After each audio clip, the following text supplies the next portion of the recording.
Nagsimula sa simple na pasulyap-sulyap, nagpapapansin sa'yo.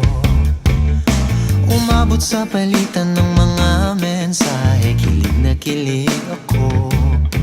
Kumusta, kain na, hello, magandang umaga.